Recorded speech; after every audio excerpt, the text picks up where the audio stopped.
Bem-vindo à Necroteca, o seu pior pesadelo.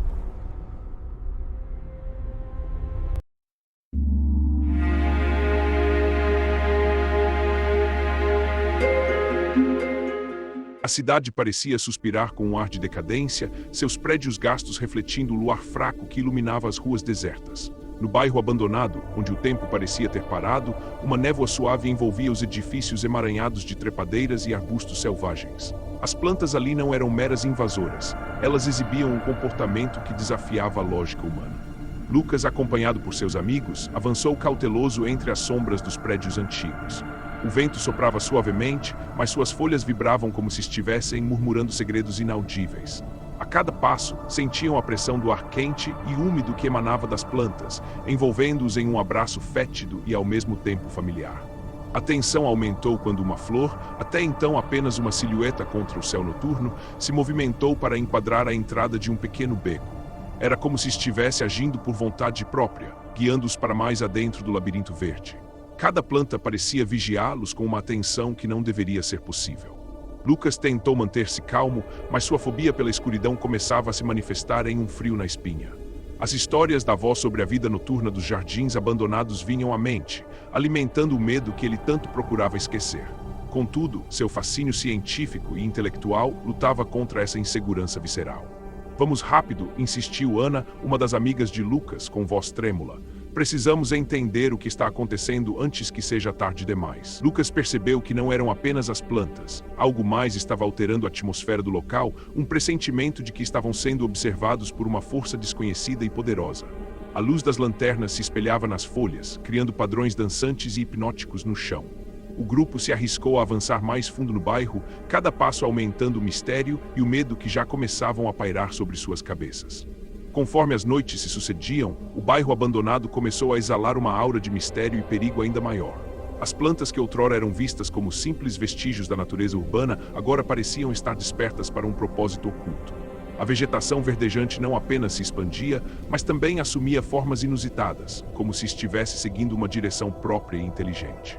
No coração da cidade, os moradores começaram a relatar experiências estranhas nos sonhos.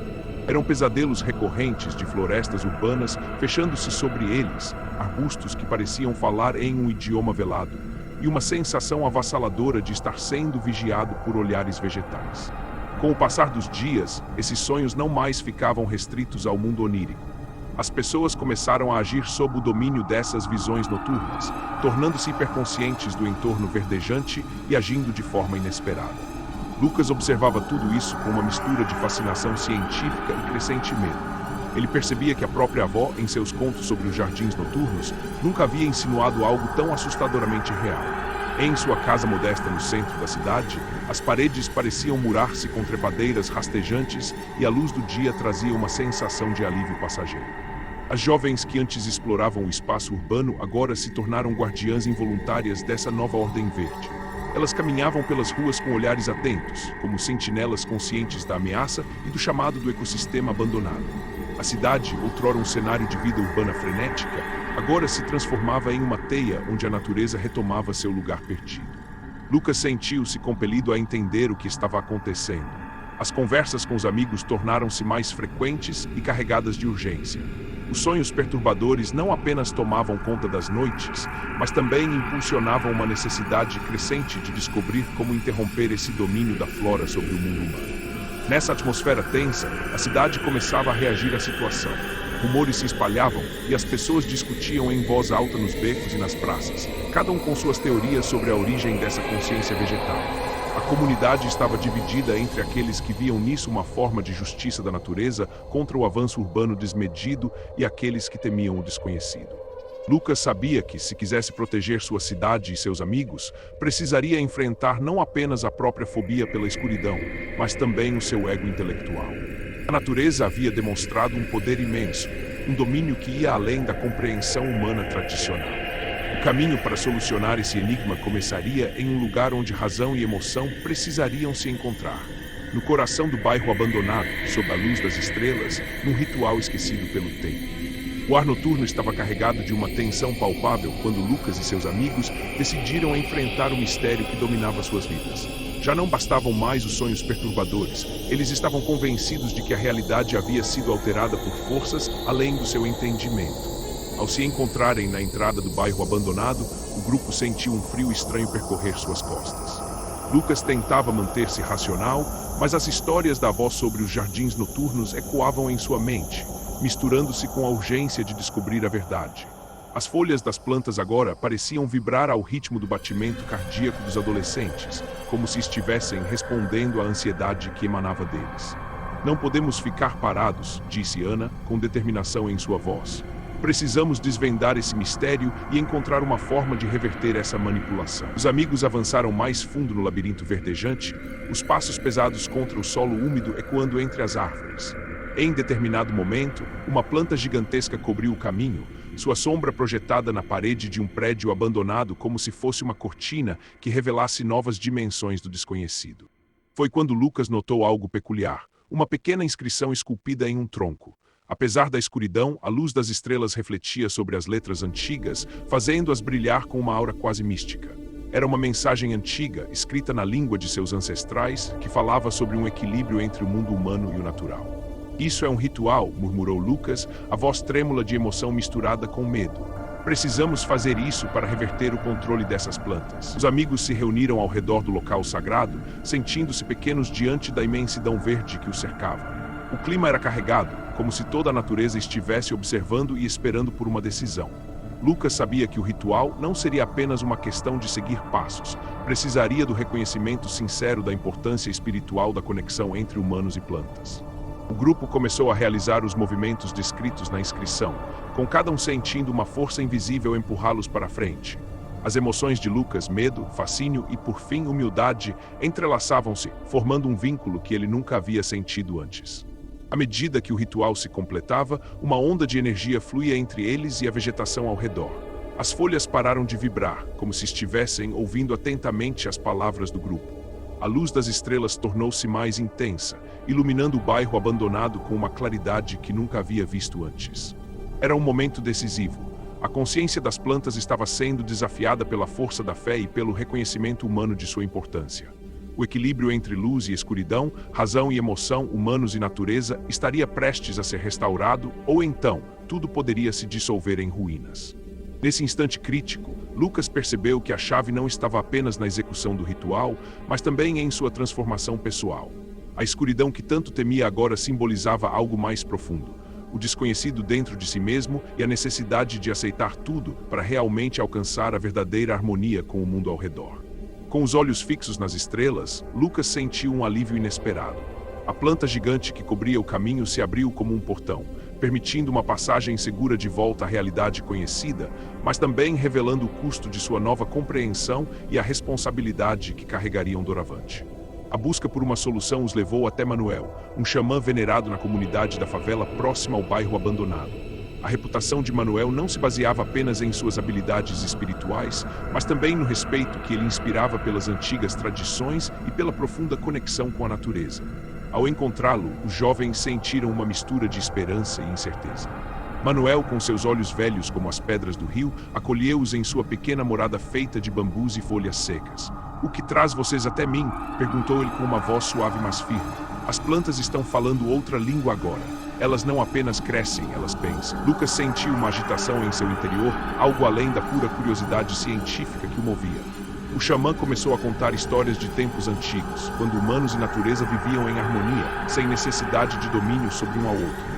"Para restaurar esse equilíbrio", disse Manuel, "vocês precisarão resgatar sua fé no poder da conexão espiritual." Sob os olhos atentos do xamã, o grupo começou a entender que não bastaria recitar encantamentos ou seguir passos rituais. Era preciso um despertar interno, uma redefinição de seu lugar dentro do universo natural. A tensão entre eles crescia, misturada com medo e determinação. "O ritual é apenas a ponta do iceberg", explicou Manuel enquanto preparava ervas aromáticas para o fogo sagrado. "Mas sem fé genuína no poder da coexistência, ele não terá força." Enquanto as chamas dançavam e iluminavam seus rostos, os jovens começaram a sentir uma mudança em si mesmos. A escuridão que antes representava o desconhecido agora se tornou um espaço para introspecção, onde eles precisavam confrontar suas próprias dúvidas e preconceitos. Lucas, especialmente, sentiu-se desafiado. Sua crença na supremacia da razão humana estava sendo posta à prova. Enquanto as palavras do xamã ecoavam em seus ouvidos, ele percebeu que o equilíbrio entre emoção e intelecto era uma necessidade, não um luxo. Com medo de errar, mas determinados a proteger sua cidade e suas vidas, os jovens se uniram no ritual. O som das folhas vibrando ao vento parecia agora menos ameaçador e mais como uma conversa antiga, esperando por respostas que eles estavam finalmente prontos para dar. Ao perceber a mudança em si mesmos, um reconhecimento do poder da natureza e das emoções humanas, o grupo sentiu uma nova força fluindo dentro deles. Manuel sorriu, sabendo que a verdadeira transformação havia começado não apenas no mundo ao redor, mas também em seus corações. O ritual estava prestes a iniciar e com ele um novo capítulo na relação entre humanos e plantas. O ritual se desenrolava sob a claridade espectral das estrelas. Cada movimento dos adolescentes carregado de uma carga emocional que ecoava nos corações da floresta urbana. À medida que as palavras antigas eram proferidas em uníssono com o som do vento, algo imperceptível começou a se transformar ao redor deles. A vegetação gigantesca que o cercava parecia relaxar, suas folhas vibrando menos intensamente, como se estivesse descansando após um longo período de tensão. No entanto, à medida que o ritual chegava ao seu clímax, uma sensação inquietante tomou conta dos jovens. Era como se a natureza estivesse renunciando a uma parte de si mesma para devolver o equilíbrio. As plantas recuavam lentamente, mas não sem deixar um rastro de desolação e mudança no ar. A floresta urbana que eles conheciam havia sido alterada, ela parecia mais silenciosa, como se estivesse refletindo sobre o que acabara de ocorrer. Lucas sentiu um misto de alívio e peso em seu coração. Sabia que a vitória sobre as plantas conscientes era apenas uma parte da história. A maior transformação havia acontecido dentro dele e dos seus amigos. A consciência de sua conexão com o mundo natural agora se tornara palpável, quase tangível. Eles estavam mudando, assim como a cidade que os rodeava. Quando o ritual terminou, um silêncio profundo tomou conta do bairro abandonado, interrompido apenas pelo som distante de uma sirene na cidade abaixo. Era um momento de reflexão para eles e para todos aqueles que ainda não entendiam a magnitude daquele evento. Agora a cidade começava a despertar das suas próprias crenças passadas. Relatos dos acontecimentos no bairro abandonado começaram a se espalhar, levando muitos a repensarem em seu relacionamento com o meio ambiente que os cerca. A consciência ambiental, antes apenas um conceito abstrato para alguns, tornou-se uma realidade urgente e necessária. Lucas e seus amigos, agora vistos como guardiões de uma nova forma de coexistência, enfrentavam a responsabilidade de compartilhar essa lição com os demais. Cada passo na cidade carregava o peso da experiência vivida, a fome por conhecimento sobre a natureza se misturava com a necessidade de proteger e respeitar aquilo que foi quase perdido. O custo do ritual estava ali, inscrito nas mudanças sutis no comportamento das pessoas ao seu redor. A harmonia entre humanos e natureza não seria mais a mesma, mas isso significava também uma oportunidade, o início de um novo capítulo onde ambos poderiam encontrar um equilíbrio renovado, ainda que sobrecarregados pelo peso da revelação. O caminho à frente era incerto, mas os jovens guardiões sabiam que estavam preparados para enfrentá-lo não apenas com razão e ciência, mas também com a emoção e a fé necessárias para sustentar o novo equilíbrio que haviam ajudado a criar.